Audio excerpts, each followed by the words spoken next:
Hi y'all, this is your TA, Kate Ryan. I'm going to go over the female reproductive system with you today. So this will be going over two models. One where we have kind of the full section of it. We'll have an anterior view as well as later we'll look at inferior view of the vulva. We will also be looking at another one that's in cross-section that shows the structures in a different perspective. Just to give you a sense of the different 3D relationships of the anatomy you're looking at. So we'll start today. So here is an anterior view of the pelvis. Of course, we have the pelvic bones right here, your iliacus muscles, your psoas muscles, and then here within this pelvic cavity, you have, of course, your female anatomy, including your uterus, your ovaries. Here behind that, you have the rectum, just to orient you. So, also to orient you, you have this structure here, which is not to be confused with suspensory ligament. This is actually the urethra. Again, this is the urethra going down and it will travel down to the bladder. Right next to it actually is this group of vessels right here. And these group of vessels, as you probably remember from our last section, these are your gonadal vessels, or because they're attaching to ovaries, you can also call them your ovarian blood vessels. That's your ovarian artery and your ovarian veins. And these are contained actually, and not shown here, in a encasing of tissue. And this casing of tissue is what is your suspensory ligament. So when we point or label these vessels, what we mean in this case is not the vessels themselves, but the suspensory ligament. You also have another ligament that's attached to the ovary. This is your ovarian ligament, and that attaches it to the uterus here. So what I'm going to do is I'm going to take out half of this uterus and one of the ovaries so you have another view. This will explode a bit and that's fine. All right.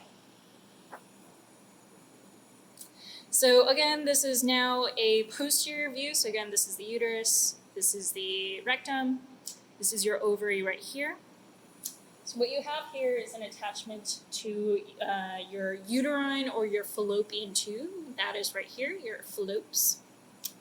That can be broken down into multiple structures, including your fimbriae, which are these fiber-like structures that you can see right here. These are your fimbriae. Your fimbriae attaches to this kind of horn-like structure that you call your infundibulum. This is your infundibulum. And the infundibulum then attaches to the ampulla, which is this structure right here. And this makes up your entire fallopian tube. This, of course, attaches to the uterus here. The uterus also has different regions you should know, such as the fundus. You may remember that term from the stomach. And in a very similar way, it is kind of this peak of the structure right here. This is your fundus. So it is this structure right here, and that you can see in cross-section right here. So it's this region of the uterus. It's not necessarily anatomically demarcated. You can also see more attachment sites, such as this ligament right here. This ligament attaches to the lateral wall and travels laterally from both sides of the uterus. This is your right one. This is your right round ligament. This is your right round ligament that attaches to the uterus right here. Other structures you have, of course, your body of the uterus, which is this whole structure right here. This is the whole body. You also have another ligament that's actually more like a sheath of tissue that runs underneath. You can see it running right underneath this ovarian, this ovarian ligament. And this broad sheath is called the broad ligament. So broad sheath, this is the broad ligament that attaches again to the lateral wall, and it has some vessels running through it as well. The last thing you'll see here is, of course, this uterine cavity, which is this right here. So, of course, this is potential space, and in cases where, for example, menstruation or cases of pregnancy, the space can, of course, expand and accommodate whatever needs to be accommodated. Normally, though, it is rather quite flat, as you see here. So once again, we have here the cavity of the uterus. And down here, what you actually have is the vagina. So again, these are both spaces within the pelvis, internal spaces. Connecting that is actually this tissue here, which is the cervix. So if any of you ever get like a pap smear, usually what they're doing is testing the cervix, which is usually really prone to things like cervical cancer and things like that. That's usually cancer of this specific type of tissue. That's why we get our HPV vaccines. But yeah, this tissue, which has this opening right here, this is your cervical canal, which again goes into that uterine cavity and then connects back into the vaginal opening or the vagina right here, which is this very muscular structure right here. What I'll move on to now is the external vulva structures. So these are all internal, and we'll look at another model that's in cross-section that will show us the external structures of the vulva. So again, a vulva is referring to the external genitalia of those who have vaginas and uteruses. So this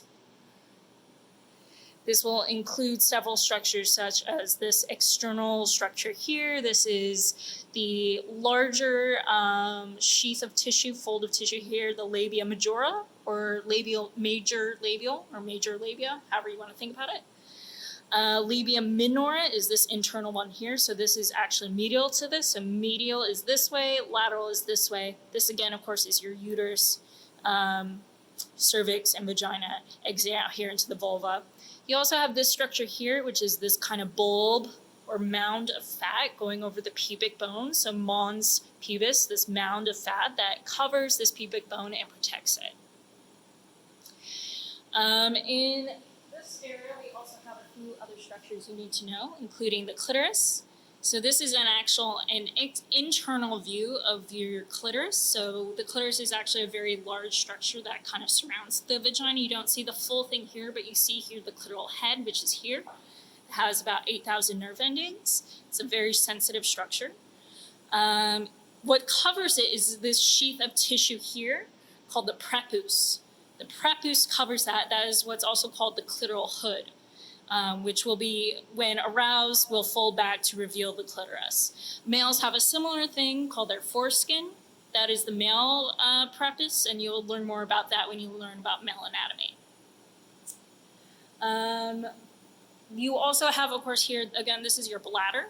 So this bladder sits in front of the uterus, which are also both in front of the rectum right here. So this is the order of things, going posterior to anterior, ending with your pubic bone and your mons pubis.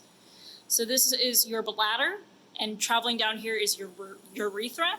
And the urethra exits in its own pathway separate from the vagina, exiting out through an opening, again, in that vulva. To show you again what these structures look like, again, this is in cross-section, but I could show you very quickly on this other model. So this is that original model we were looking at. So this is the bone, and if you turn it up here, you can also see more of the structures here. So again, this is the labia majora with the labia minora in between. You have where your clitoris will be up here, and this is your vaginal opening. And internal in here, you will also see your urethral opening, but just looking externally, you can't see that well. This, of course, is the anus, just to orient yourself. So these will be, again, your structures of your vulva.